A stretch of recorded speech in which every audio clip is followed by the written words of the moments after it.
మీ పూర్వీకులు మిమ్మల్ని ఆశీర్వదించాలని మీరు కోరుకుంటున్నారా? అయితే ఇలా చేయండి.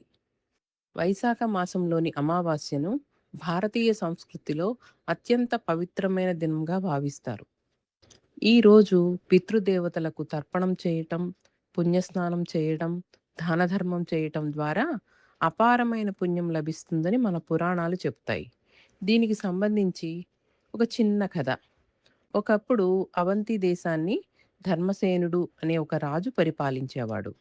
అతని పాలనలో ప్రజలు సంతోషంగా ఉండేవారు. కానీ రాజు మాత్రం ఎక్కడో కొద్దిగా వెలితిగా ఫీల్ అయ్యేవాడు.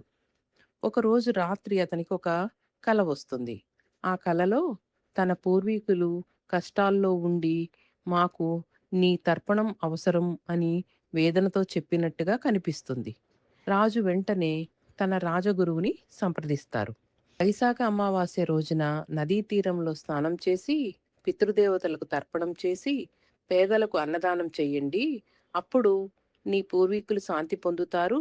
తద్వారా మీకు మేలు జరుగుతుంది అని రాజగురువు చెప్తారనమాట. వెంటనే ఆ రాజు వైశాఖ అమావాస్య రోజున బ్రహ్మముహూర్తంలో పవిత్రమైన నదిలో స్నానం చేసి, తన చేతులతో నీటిని పితృదేవతలకి సమర్పిస్తారు.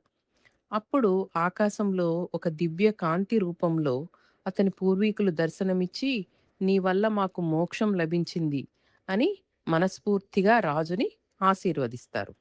ఆ తర్వాత రాజు వటవృక్షం అంటే పీపల్ ట్రీ కింద దీపం వెలిగించి పూజ చేస్తాడు. తర్వాత ప్రజలందరికీ కూడా అన్నదానం చేస్తాడు. ఆ రోజు నుంచి ధర్మసేనుడు సుఖశాంతులతో జీవించసాగాడన్నమాట. అంటే అమావాస్య రోజున పితృదేవతలను స్మరించడం అనేది మన ధర్మం. దానము మరియు సేవ మన జీవితాన్ని పవిత్రం చేస్తాయి. మరియు వైశాఖ అమావాస్య రోజు చేసిన పూజలు కోటి పుణ్యాలను ఇస్తాయి. ఇదండి వైశాఖ అమావాస్య మహిమ. తెలుసుకున్నారు కదా! మీరు కూడా ఇలానే ఆచరించి సంతోషంగా ఉండాలని కోరుకుంటూ మీ జాహ్నవి. Thank you.